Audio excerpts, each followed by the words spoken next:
কোরআনুল কারীমের মধ্যে এর কোনো বর্ণনা নাই। শুধুমাত্র কোরআন দিয়ে আপনি নামাজেরই তো সংজ্ঞা পান নাই। ইন্নাল হামদালিল্লাহ নাহমাদুহু ওয়া নাস্তাঈনুহু ওয়া নাস্তাগফিরুহু ওয়া নু'মিনু বিহি ওয়া নাতাওয়াক্কালু আলাইহি ওয়া নাউযু বিল্লাহি মিন শুরুরি আনফুসিনা ওয়া মিন সাইয়্যাতি আ'মালিনা। من يهده الله فلا مضل له ومن يضلله فلا هادي له ونشهد أن لا إله إلا الله وحده لا شريك له ونشهد أن سيدنا وسندنا ومولانا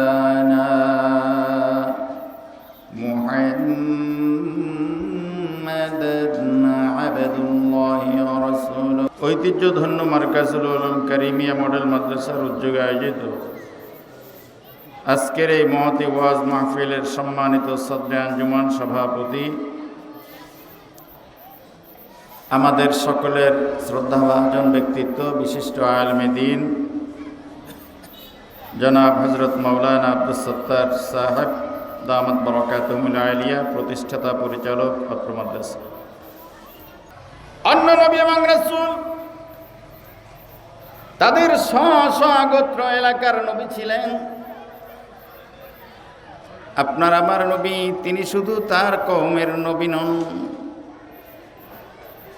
তিনি শুধু মুসলমানদের নবী নন, তিনি শুধু মানুষের নবী নন। আপনার আমার নবী যেমন মানুষের নবী, সাথে সাথে চতুষ্পদ জন্তুরও আপনার আমার নবী। তিনি তাদের ভাষা বুঝতেন, তাদেরকে নির্দেশনা দিতেন।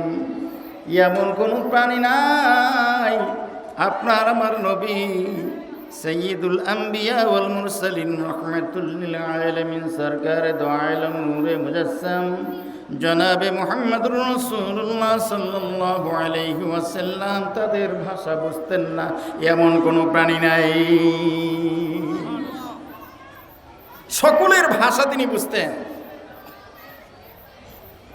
একটি যুদ্ধে যাওয়ার পথে আল্লাহর নবীর সাথে সিদ্দিক আকবর, আবু বকর রাদিয়াল্লাহু তাআলা আনহু, হযরত ওমর ফারুক রাদিয়াল্লাহু তাআলা আনহু, অন্যান্য সাহাবায়ে কিরামকে নিয়ে হুজুর চলছিলেন। হঠাৎ করে জঙ্গলের পাশে অনেকগুলো বাঘের পাল বাঘ চলাচল করছে। আল্লাহর হাবিবকে দেখে ওই বাঘগুলোর মধ্যে একটা অনুভূতি তৈরি হয়েছে। বাঘগুলো মাথা ঝুঁকি, মাথা নাড়িয়ে নাড়িয়ে কি যেন বলছিল। আল্লাহর হাবিব জিজ্ঞেস করলেন, ও আমার সাহাবীরা, এই বাঘগুলো তাদের কি অনুভূতি প্রকাশ করেছে তোমরা কি বুঝতে পেরেছ? সাহাবায়ে কেরাম আরজ করলেন, ইয়া রাসূলুল্লাহ, ইয়া হাবিবাল্লাহ, বাঘ তো দূরের কথা, কোনো প্রাণীর ভাষাই তো আমরা বুঝি না। আল্লাহর হাবিব বললেন, এই বাঘগুলো আমার কাছে একটা অভিযোগ করেছে। কি অভিযোগ? যে হুজুর, আল্লাহ রাব্বুল আলামিনের প্রিয় নবী আপনি, আপনার সাহাবায়ে কেরামের গরু বকরি গৃহপালিত পশুগুলো আমরা তো আক্রমণ করতে চাই না। আপনার যেহেতু প্রিয় সঙ্গী, তাদের কোনো মালামাল ক্ষতিগ্রস্ত হোক সেটা আমরা চাই না। কিন্তু আল্লাহর হাবিব, আপনি তো জানেন আল্লাহ তাআলা আমাদেরকে ঘাস খেতে নিষেধ করেছেন। সৃষ্টিগতভাবে আমাদের গোশত খেতে হয়।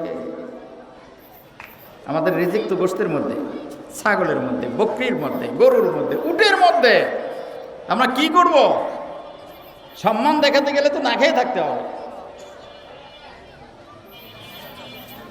আল্লাহর হাবিব বাঘগুলোর অভিযোগ শোনার পরে হুজুর প্রশ্ন করলেন, তাহলে আমি কি করতে পারি? বাঘগুলো বলল, ইয়া রাসূলুল্লাহ, সকল বকরি আমাদের দরকার নাই, আমাদের ক্ষুধা নিবারণের জন্য যতটুকু প্রয়োজন আপনি আজকে আমাদেরকে বলে যাবেন কত পার্সেন্ট ছাগল বকরি আমরা খাবো, তার থেকে একটাও বেশি খাবো না। আপনি বলে যান। সাহাবায়ে কেরামকে জিজ্ঞেস করার পরে আল্লাহর হাবিবের সামনে সাহাবায়ে কেরাম বললেন, ইয়া রাসূলুল্লাহ, ইয়া হাবিবাল্লাহ, নিজেদের পরিশ্রমে আমরা গৃহপালিত পশুগুলোকে দেখাশোনা করি, আমাদের তো ইচ্ছায় কোনো একটাও দিতে মনে চায় না। হিংস্র প্রাণী খাবে, এটা তো আমাদের দিতে মনে চায় না। কি বলেন, কারোর সম্পদ সে ইচ্ছায় কি কাউকে দিতে চায়? একজন মানুষ নিয়ে তো সেটা ভিন্ন কথা, গরিব রাখে তো সেটা ভিন্ন কথা। এখন বাঘেরা হুজুরের কাছে অভিযোগ করছে এটা একটা পার্সেন্টেজ, এটা তো জাকাতের মধ্যেও পড়ে না। এখন কি করবে? কেউ কোনো কথা বলছে না। আল্লাহর হাবিবকে বলছেন, হুজুর আমরা পারবো না। স্বেচ্ছায় কেউ কোনোভাবেই নিজের ক্ষতি চায় না। আল্লাহর হাবিব কত সুন্দর সমাধান দিলেন। তিনি বললেন, তোমরা যেহেতু স্বেচ্ছায় দিতে চাও না, একটাও দেওয়া লাগবে না। আর বাঘগুলোকে তিনি বলে দিলেন, তোমরা যখন সুযোগ পাইবা যতটা পারো ততটাই ছিনিয়ে খাইয়ে নেবা। আর সাহাবায়ে কেরামকে বললেন, তোমরা পাহারা দিয়ে রাখবা, স্বেচ্ছায় দেওয়ার দরকার নাই। জোরে বলেন না সুবহানাল্লাহ। সেই বিধান এখনো কার্যকর আছে না নাই? আপনি পাহারা দিয়ে রাখেন, আপনার সচেতনতা ভালো থাকলে সকলে রাখতে পারবেন। অসচেতন হয়ে গেলে বাঘ তো দূরের কথা, মানুষের উপরও আক্রমণ হয় সুন্দরবনে, দেখছেন না দেখেন না? সেই বিধান হুজুরের কথা অনুযায়ী পশু পাখিগুলোও চলে। হযরত সিদ্দিক আকবর আবু বকর রাদিয়াল্লাহু তাআলা আনহু সবসময় হুজুরের ডান হাত ধরে ধরে ডান পাশে চলতেন, বাম হাত ধরে। ওমর ফারুক রাদিয়াল্লাহু তাআলা আনহু হুজুরের বাম হাত ধরে বাম পাশে চলতেন। যেখান থেকে হুজুর গমন করতেন, আল্লাহর হাবিব যেখান থেকে যাইতেন, অজ্ঞাত স্থান থেকে হঠাৎ করে শব্দ ভেসে আসতো, আসসালাতু ওয়াসসালামু আলাইকা ইয়া রাসূলুল্লাহ।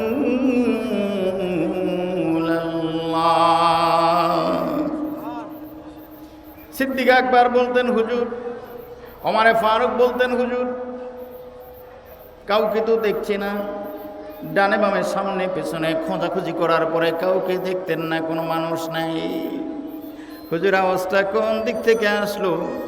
আল্লাহর হাবিব একটা অদূরে একটা পাথর দেখায় বলতেন, দেখো ওই পাথরটা আমাকে সালাম দিয়েছে, ওই পাথরটার সাথে আমার একটা বন্ধুত্ব আছে, ও আমাকে দেখলেই সালাম দেয়।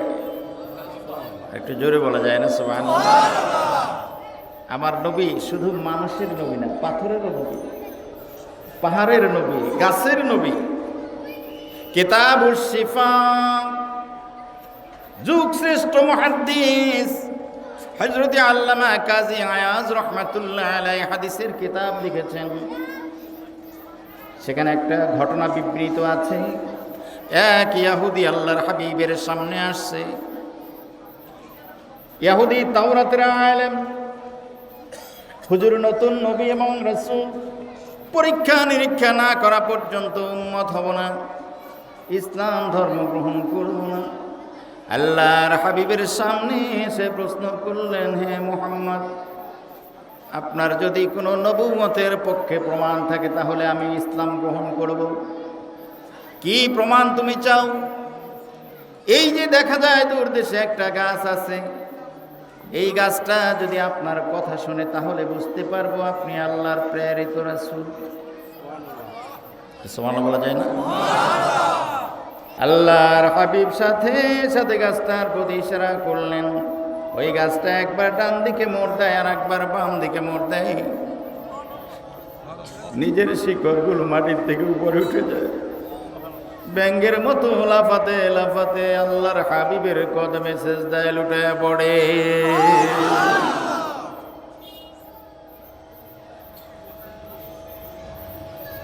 ইহুদি চোখকে বিশ্বাস করতে পারে না, এটা কি করে সম্ভব। তারপর মনের ভেতরে প্রশ্ন আসছে, হয়তো মুহাম্মদ জাদু করেছে, সেই জাদুর কারণে আমি মিথ্যা কিছু দেখছি। আবার তুমি নির্দেশ দাও, ওই গাছটা যদি আবার তার সংস্থানে দাঁড়ায় সেখানে আবার যেতে পারে, মনে করব তুমি সত্য নবী। আল্লাহর হাবিব সাথে সাথে আবার নির্দেশ দিলেন, গাছটা ব্যাঙের মতো ঘোরাতে ঘোরাতে নিজের জায়গায় দাঁড়ায় যায়।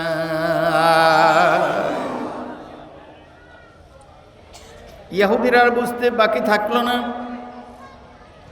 ইহুদির সাথে সাথে আল্লাহর হাবিবের সামনে কলেমা পড়ে মুসলমান হওয়ার অনুরোধ করলেন। আল্লাহর হাবিব তাকে পড়ায় দিলেন, লা ইলাহা ইল্লাল্লাহু মুহাম্মাদুর রাসূলুল্লাহ सल्लल्लाहु अलैहि वसल्लम। सुन्नत है मेरे पेश नजर, कल्ब में अल्लाह। सुन्नत है मेरे पेश नजर, कल्ब में अल्लाह। आँखों में रोज़ा मुबारक, कल्ब में काबा। জোরে বলুন না সুবহানাল্লাহ। আমার আল্লাহ যদি বিষয় হয়, আমার নবী হলেন পাসপোর্ট। আমার আল্লাহকে আমরা কখনোই দেখতে পারবো না, আমার আল্লাহকে দেখানো যাবে না। আমি মুআজ্জাম আনসারী কেন সারা পৃথিবীর শ্রেষ্ঠ বক্তাদেরকেও এনে দিলে আমার আল্লাহকে দেখানো যাবে না, তবে আমার নবীকে গোপন করা যাবে না। আল্লাহকে দেখানো যাবে না, নবীকে গোপন করা যাবে না। আমার নবীর মাধ্যমে আমার আল্লাহর প্রমাণ হয়ে যাবে। জোরে বলেন সুবহানাল্লাহ। মুখ ভর্তি দাঁড়িয়ে আমার নবীর সুন্নাত গোপন করার সুযোগ নেই, লেবাস পোশাক গোপন করার সুযোগ নাই, হালাল হারাম গোপন করার সুযোগ নেই। হালাল খেতে বলেছেন কে? আল্লাহ। হারাম থেকে দূরে থাকতে বলেছেন কে? আল্লাহ। দেখায় গিয়েছেন কে? আল্লাহর নবী। তিনি সব দেখায় গেছেন, কোনটা হালাল, কোনটা হারাম, কোনটা ফরজ, কোনটা ওয়াজিব, কোনটা সুন্নত, সবগুলো আমার নবী আমাদেরকে হাতে কলমে সুন্দর করে বুঝিয়ে দিয়েছেন। আমার নবী যদি না থাকতেন, আমার আল্লাহকে পরিপূর্ণরূপে আমরা কখনোই চিনতে পারতাম না। কি বলেন, পারতাম কি? কোরআনে বলা হয়েছে আকিমুস সালাহ, নামাজ কায়েম করো। সকালে সন্ধ্যায়, দিনের সকাল বেলায় আকিমিস সালাতা তরফাইন নাহার ওয়া যুলাফাম মিনাল লাইল ইন্নাল হাসানাতি ইউযহিবনাস সাইয়্যাত। আমার আল্লাহ বলছেন তোমরা নামাজ কায়েম করো দিনের দুই ভাগে, রাতের কিছু অংশে। এখন এই 5 ওয়াক্ত সালাত আমরা আদায় করি দিনের দুই ভাগে। কয়টার সময় আমি ফজর পড়ব, কখন যোহর আসর মাগরিব পড়ব, এশা পড়ব, কোন নামাজে কত রাকাত আদায় করব। কোরআনুল কারীমের মধ্যে এর কোনো বর্ণনা নাই। আল্লাহর হাবিব পুঙ্খানুপুঙ্খ হাদিসের মধ্যে এই বর্ণনাগুলো আমাদেরকে দিয়েছে। একদল বের হয়েছে আহলে কোরআন, আগে ছিল আহলে হাদিস, এখন আবার বের হয়েছে আহলে কোরআন। আছে না নাই? এক আহলে হাদিসের লোক, আমাদের এখানে একজন শিক্ষক আছে মাওলানা আব্দুল খালেক হুজুর, আমার মাদ্রাসায় এসে সে বলতেছে, হুজুর শুনছেন এখন আহলে কোরআন বের হয়েছে, আচ্ছা বলেন তো এই আহলে কোরআন দিয়ে কি আসলে কি দেশ সমাজ এটা কি চলে? তখন আমি তাকে বললাম যে আহলে কোরআন যদি বের হয় তাই তো আরো দেরিতে বের হয়েছে, আরো আগে বের হওয়া উচিত ছিল। কারণ আহলে হাদিস যদি বৈধ হয় তাহলে কোরআন তো আরো আগে বৈধ হওয়া উচিত। কি বলেন, ঠিক না? তোমার আহলে কোরআনটা যে কারণে অবৈধ, আহলে হাদিসটাও সেই কারণে অবৈধ। কি বলেন, ঠিক না? ঠিক। আপনি কোরআন দিয়ে, শুধু কোরআনের অনুবাদ দিয়ে, আবার আমাদের দেশে এক শ্রেণীর মানুষ আছে ঠিক মতো কোরআন পড়তে পারে না, বাংলা অনুবাদ দেখে মুফাসসিরে কোরআন লেখে। আছে না নাই? তাফসীর করতে হলে কমপক্ষে 15টা বিষয়ের জ্ঞান থাকতে হবে। মাদারেসে কওমিয়া আলিয়া এগুলো পড়ানো হয়। নাসিখ ইলমুন নাসিখ, ইলমুল মানসুখ, ইলমুল কিরাআত, ইলমুল বাদি, ইলমুল মাআনি, ইলমুল বালাগাত, ইলমুন নাহউ, ইলমুস সরফ, এই সব জ্ঞানগুলো যদি আপনার থাকে, ইলমুল আকায়েদ, ইলমুল কালাম, ইলমুল হাদিস, ইলমুস সুন্নাহ, সবগুলো জ্ঞান যদি আপনার থাকে তখনই আপনার জন্য তাফসীর করা বৈধ, এছাড়া বৈধ নাই। যে কারণে শুধুমাত্র কোরআন দিয়ে আপনি নামাজেরই তো সংজ্ঞা পান নাই। কোন ওয়াক্ত কোন সময় পড়বেন কোরআনে নাই, কোন ওয়াক্তে কত রাকাত কোরআনে নেই, কোন রাকাতে কোন কিরাত পড়বেন, কত আয়াত পড়বেন, রুকুর ভেতরে কি বলবেন, সাজদার ভেতরে কি বলবেন, হাত কোথায় বাঁধবেন, সূরা ফাতিহা কখন পড়বেন কি পড়বেন না, বিস্তারিত সব বর্ণনা কোরআনের মধ্যে নাই, হাদিসের ভেতরে আল্লাহর নবী বলে গেছে। তাহলে শুধু কোরআন যথেষ্ট না, হাদিসও লাগবে। আবার বলুন না, শুধু কোরআন যথেষ্ট না, হাদিসও লাগবে। এবার আমি আসি, হাদিসের ভেতরেও সব সমাধান নাই। যুগ সমস্যার সমাধানের জন্য যে বিষয়টা কোরআনে নাই, হাদিসে সুস্পষ্ট ভাবে নাই, এইটাকে আপনি কোথায় পাবেন? মোবাইল পকেটের ভেতরে টুন টুন টুন টুন শব্দ, নামাজের ভেতরে আপনি মোবাইলটার রিংটোনটাকে কি করবেন, এটা কোরআনের মধ্যে নাই। আল্লাহর নবীর সময় কিন্তু মোবাইল আবিষ্কৃত হয় নাই। এখন আপনি কি করবেন? রিংটোন থামাই দিবেন কি নামাজের মধ্যে, নাকি থামাবেন না, অন্য মানুষের নামাজ নষ্ট করবেন? উলামায়ে কেরাম সিদ্ধান্ত দিয়েছেন, যখনই আপনি অস্পষ্ট কোনো বিধানের ব্যাপারে কোরআনে নাই, হাদিসে নাই, কোরআন হাদিসের কোথাও নাই, সেইটাকে আপনার জানার জন্য আপনি কি বসে থাকবেন না একজন আলেমের কাছে যাবেন কি যাবেন না?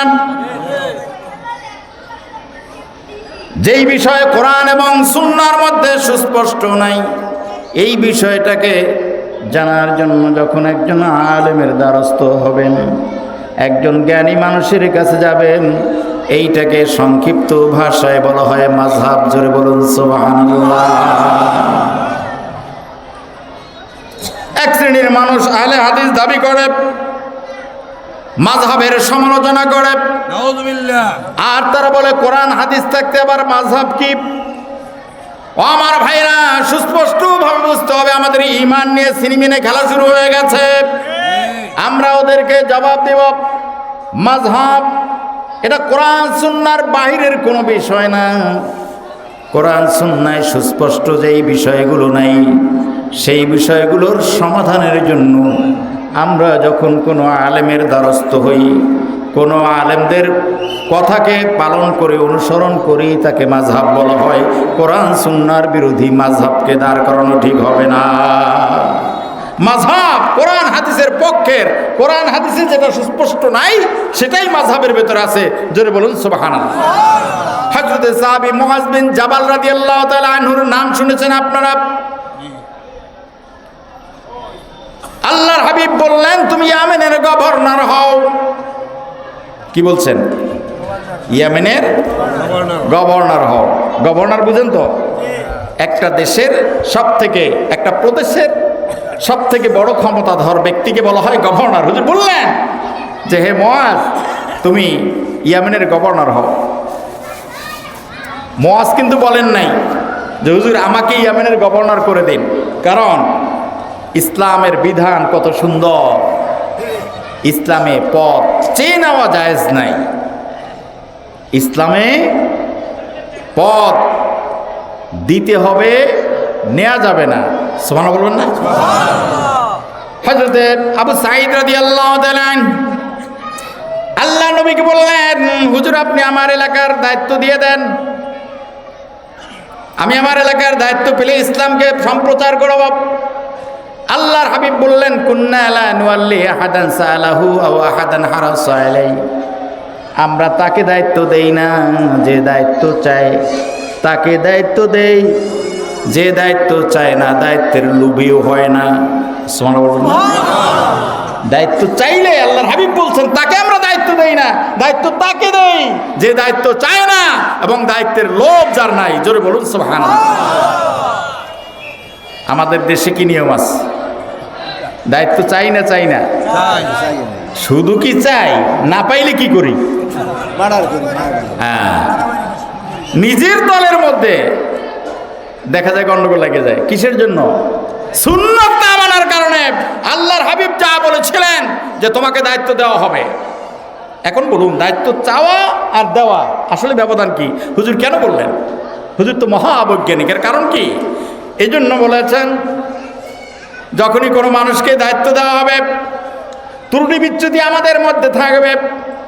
দায়িত্ব পালন যদি সঠিকভাবে নাও করে, মানুষ তাকে দোষারোপ করবে না যে এই লোকটা তো দায়িত্ব চায় নাই। মানুষ তার ব্যাপারে আপোষ করবে, সহজভাবে তাকে গ্রহণ করবে।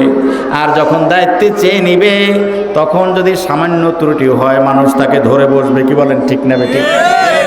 আবার যখন কেউ দায়িত্ব চায় না, সম্মিলিতভাবে কাউকে অন্যরা নির্বাচন করে, তাদের একটা সুদৃষ্টি তার উপরে থাকে। আমরাই তাকে ভোট দিয়েছি, আমরাই তাকে দায়িত্ব দিয়েছি, এই লোকটা যাতে কোনো বিপদে না পড়ে। এই জন্য দেখবেন কোরআন এবং সুন্নাহর মূল আদর্শ হলো দায়িত্ব নেওয়া না দায়িত্ব দেওয়া। জোরে বলুন সুবহানাল্লাহ। কি আপনার বুঝতে কষ্ট হচ্ছে নাকি? হুজুর বললেন, হ্যাঁ মুআজ, ইয়ামেনের গভর্নর হিসেবে আমি তোমাকে পাঠাচ্ছি। বেমা তাকজিয়া মুআজ, হে মুআজ, ইয়ামেনে তুমি শাসন কার্য পরিচালনা করবা কিসের ভিত্তিতে? তোমার মানদণ্ড কি হবে? মুআজ রাদিয়াল্লাহু তাআলা আনহু, মুআজ বিন জাবাল রাদিয়াল্লাহু তাআলা আনহু বললেন, বে কিতাবিল্লাহ, হুজুর আমি শাসন কার্য পরিচালনা করব আল্লাহ রাব্বুল আলামিনের কোরআনের মাধ্যমে। জোরে বলেন সুবহানাল্লাহ। ফাইল্লাম তাজিদ ফি কিতাবিল্লাহ, যদি তুমি কোরআনের মধ্যে তোমার সমস্যার সমাধান খুঁজে না পাও, বে সুন্নাতে নবীহি, হুজুর যদি আমি কোরআনের মধ্যে সুস্পষ্ট বিধান না পাই, তখন আমি সুন্নতের মাধ্যমে আপনার মুখনিসৃত বাণী হাদিসের মাধ্যমে সমাধান দিব। একটু জোরে বলা যায় না? ক্ষুধা লাগছে? আর একটু জোরে বলেন। খাবারের আয়োজন আছে নাকি? মাশাআল্লাহ, তাইলে জোরে বলতে পারেন, সমস্যা নাই, পূর্ণ হয়ে যাবে পরে ইনশাআল্লাহ। চেয়ারম্যান সাহেব আসছে মোহাম্মদ ভাই, মাশাআল্লাহ, আলহামদুলিল্লাহ বলি।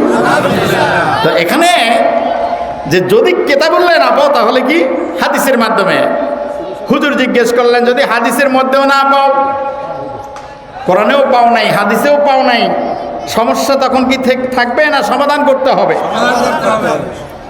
হযরতে মুআজ বিন জাবাল রাদিয়াল্লাহু তাআলা আনহু বললেন, যদি আমি কোরআন সুন্নাহর ভেতরে সমাধান না পাই, আস্তাহিদু বেরাই, হুজুর আমি মাথা দিয়ে চিন্তা করব, আমি মস্তিষ্ক দিয়ে গবেষণা করব, কোরআন সুন্নাহর বিরোধিতা না হয় এমনভাবে একটা সমাধান আমি নিজের মেধা খাটিয়ে করব। আল্লাহর হাবিব তখন বললেন, আলহামদুলিল্লাহ আল্লাযী ওয়াফাকা রাসূলা রাসূলি বিমা ইয়ারদা বি রাসূলু। আল্লাহর হাবিব বললেন, শুকরিয়া আদায় করি যে আল্লাহ রসুলের রসুলকে আল্লাহ এমন বিষয়, রসুলের রসুল হলেন মুআজ, মুআজকে আল্লাহ এমন বিষয় একটা সুন্দর সুবুদ্ধি দিয়েছেন, যেইটা শুনে আল্লাহর নবী তিনি খুশি হয়ে গেছে। এই হাদিস আপনারা বুঝে থাকলে বলুন, আল্লাহর হাবিব বলেছেন কোরআন সুন্নায় যদি না পাও, কি কোরআন সুন্নায় যদি না পাও, প্রি কন্ডিশন আছে, শর্ত আছে। কোরআন সুন্নায় না পেলে তখন যাইতে হবে ইজতিহাদ, কিয়াস। তাইলে কিয়াসের কথা হাদিসের মধ্যে আছে না নাই? আছে। এই ইজতিহাদের কথা, গবেষণার কথা সরাসরি হাদিসের ভেতরে আছে। এখন এই গবেষণা করেছেন ইমাম আজম আবু হানিফা রহমতুল্লাহ আলাই, ইমাম শাফিঈ রহমতুল্লাহ আলাই, ইমাম মালিক, ইমাম আহমদ বিন হাম্বল রহমতুল্লাহ আলাই, তারাই গবেষণা করেছেন। এইটার বিরোধিতায় আহলে হাদিসরা উঠে পড়ে লেগেছে। জোরে বলুন না নাউজুবিল্লাহ। শুধু উঠে পড়ে লাগে নাই, আহলে হাদিসরা এমন কথাগুলো বলে, আমি এই মাঠে আগেও আহলে হাদিসের ব্যাপারে কিছু কথা আমি বলেছি। আপনাদের সাথে আমাদের কোনো দ্বন্দ্ব নাই, আপনারা বুঝ গ্রহণ করুন। আমি আপনাদের কাছে একটা প্রশ্ন করে আমার আলোচনার শেষের দিকে যাব, সময় শেষ হয়ে আসছে। সেইটা হলো, আচ্ছা বলুন, নামাজ কয় ওয়াক্ত? আমরা 6 ওয়াক্ত নামাজ 5টা সময়ে আদায় করি। এই ব্যাপারে 4টা মাযহাবের কেউ কি কোনো দ্বিমত পোষণ করে 7 ওয়াক্ত 8 ওয়াক্ত বলছে? না। তাইলে এখানে কোনো মাযহাব নাই। 30টা রোজা, চাঁদ দেখার পরে রোজা শুরু করো, শাওয়ালের চাঁদ দেখলে পরে তোমরা ঈদ করো, ইফতার করো, রোজা রেখো না। এই ব্যাপারে কোনো মাযহাব তারা কি বলছে যে না, চাঁদ না দেখলেও ঈদ হবে? বলছে? হালাল খেতে হবে, হারামের ধারে কাছেও যাওয়া যাবে না। এই ব্যাপারে কোনো ইমাম কি মতবিরোধ করছে যে এই কথা ঠিক নেই? পর্দা ফরজ, এই ব্যাপারে কোনো ইমাম কি মতবিরোধ করছে? মিথ্যে কথা বলা হারাম, এই ব্যাপারে কোনো ইমাম মতবিরোধ করছে? মিথ্যে আমরা বলি না? বলি না? দেখবেন মারহাব, কি বলবো, ইনশাল্লাহ বলবো না, না বলবো, সামনে নির্বাচন আসলে দেখবেন মিথ্যে কথা বলার সরাসরি হয় না? হয় না? একটা ভোট সবাই দিয়ে দেবেন ইনশাল্লাহ, নাকি? নাউজুবিল্লাহ। ধন্যবাদ। মিথ্যে কথা বলা যাবে যদি আপনি একান্ত সমস্যায় পড়ে যান। 3টে জায়গায় আল্লাহ রসুল মিথ্যে কথার অনুমতি দিয়েছে। লা ইয়াহিল্লুল কিযবু ইল্লা ফি সালাস, কিযবুর রাজুলি ফিল মারআতি লিয়ুযিহা, ওয়াল কিযবু ফিল হারবি, ওয়াল কিযবু ইসলাহু বাইনান নাস। 3টা জায়গায় যদি তুমি সমস্যায় পড়ে যাও, তখন তুমি ওজোর বশত বলতে পারবা।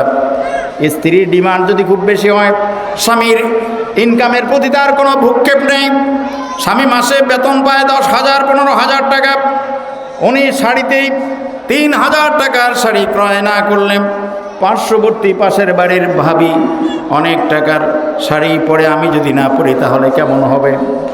স্বামী যদি তাকে 3,000 টাকার শাড়ি না দেয়, খুব বেজার হয়, বকাবকি করে, সংসারে অশান্তি সৃষ্টি হয়ে যায়।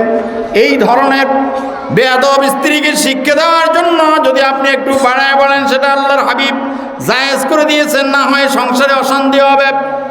যদি এমন স্ত্রী পান, যেই স্ত্রী আপনার আয় রোজগারের প্রতি কোনো ভ্রুক্ষেপ নাই, আপনার প্রতি তার কোনো খেয়াল নাই, আবার দেখুন আগামীকাল থেকে সকল স্ত্রীর সাথে মিথ্যা বলা শুরু করবেন নাকি?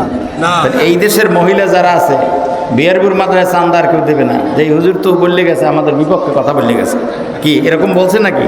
ভাই আমার কথা না, এটা তো হাদিসে আল্লাহ রসুল বলছেন যে তুমি ঠেকলে পড়ে এইরকম যদি হয় স্ত্রী, তো সেই স্ত্রীর সাথে আপনি মিথ্যে কথা বলা আপনার জন্য বৈধ।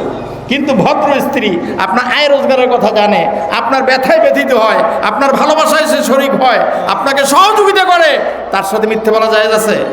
এখন কমন কালকে বলে দেবেন হুজুর বলছে যে স্বামীর স্ত্রীদের সাথে মিথ্যে কথা বলতে পারে। এগুলোই হচ্ছে আমাদের দেশে তথ্য সন্ত্রাস, তথ্য বিভ্রাট, অপপ্রচার। আছে না নাই? আপনি বক্তব্য দেবেন 1 ঘন্টা, এর মধ্যে একটা কাটপিস করে আপনার বিরুদ্ধে দাঁড় করাই দেবে। খুব ভয় পাই এখন কথা বলতে, এজন্য সতর্ক হয়ে কথা বলতে হবে। আল্লাহ রসুল বলেছেন যদি এমন হয় আপনার, ওদের তো একটু বাঁকা আছে না নাই? এই পাঁজরের হাড্ডি দিয়ে তৈরি, হাড্ডিটা একটু বাঁকা, পুরো সোজা তারা হবে না, সেজন্য আপনি ঠেকলে বলতে পারবেন। 2 নম্বরে, যুদ্ধের ময়দানে আপনি শত্রুপক্ষকে দমন করার জন্য কিছু মিথ্যা, কিছু বাড়াবাড়ি লাগে, যদি প্রয়োজন হয় ইসলামের স্বার্থে আপনি বলতে পারবেন, নিজের স্বার্থে নয়। সালিসি ব্যবস্থা যারা করেন, 3 নম্বরে, 2 পক্ষকেই সঠিক কথাটা সবসময় বললে আপনি জীবনেও মিলাইতে পারবেন না। এমন ব্যক্তিকে একটু বাড়তি বইলেও যদি মিলানো যায়, বিশাল একটা সংঘাত থেকে আপনি দুটো সমাজকে যদি মুক্ত রাখতে পারেন, সেক্ষেত্রে আপনি একটু বাড়ায় বলতে পারেন। সে অনুমতি আল্লাহ রসুল 1500 বছর আগে দিয়েছেন। জোরে বলুন না সুবহানাল্লাহ। আল্লাহর হাবিব বৈজ্ঞানিকদের বৈজ্ঞানিক, সকল বৈজ্ঞানিকদের বৈজ্ঞানিক, এটা আমার কথা না, দি 100 মাইকেল এইচ হার্ট একটা বক্তব্য, মানে কি বলে, একটা বই লিখেছে, সারা পৃথিবীর বিভিন্ন সকল ধর্মের মধ্যে যারা পণ্ডিত সকলের নাম একত্র করে সারা পৃথিবীর 100 পণ্ডিতের নাম লিখেছে, সেখানে 1 নম্বরে লিখেছেন আপনার আমার নবীর নাম। জোরে বলুন সুবহানাল্লাহ। আল্লাহর হাবিব মহাবৈজ্ঞানিক, যে কারণে অজুর বিধান দিয়েছেন, মেসওয়াকের বিধান দিয়েছেন, আল্লাহর হাবিব নামাজের বিধান দিয়েছেন। এগুলো যে পরকালেই আপনাকে জান্নাত দেবে সেইটা না। আপনি নামাজ পড়লে আপনার ব্যায়াম হবে, হবে না হবে না? আপনি নামাজ পড়লে জামাতে আপনার মুসলমান ভাইদের সাথে ঐক্য ভ্রাতৃত্বের বন্ধন সৃষ্টি হবে। শত্রুপক্ষ আপনাকে ভয় করবে। আপনি যখন নামাজ আদায় করবেন তখন আপনার মধ্যে হিংসা দূর হবে। ছোট বড় একত্রে দাঁড়িয়ে মানুষের মধ্যে একটা সদ্ভাব তৈরি হবে। আর এগুলো যদি হয় তখন সমাজে শান্তি আসবে না আসবে না? সেজন্য আল্লাহ রাব্বুল আলামিনের হাবিবের রেখে যাওয়া এই সুন্নতগুলো যদি আমরা পালন করতে পারি, তখনই আল্লাহ রাব্বুল আলামিন আল্লাহর হাবিব